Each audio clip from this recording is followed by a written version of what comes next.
Instamotor is a peer-to-peer used car marketplace. So as a mobile-first company, attribution and measurement is one of the most important things to us. We have to be able to effectively evaluate what channels are performing the best and the worst. We want to understand how we're spending our money and are we getting good return on investment. From the very beginning, we decided that we needed a mobile attribution solution. Our previous solution couldn't give us the sufficient data that was needed from some of our ad partners.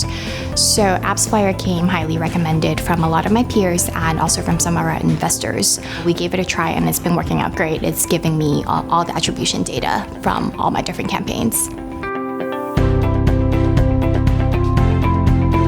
I think one of the biggest challenges is always the fragmentation, trying to keep track of where all your users are coming from different channels, different platforms, and as well as keeping track of different devices.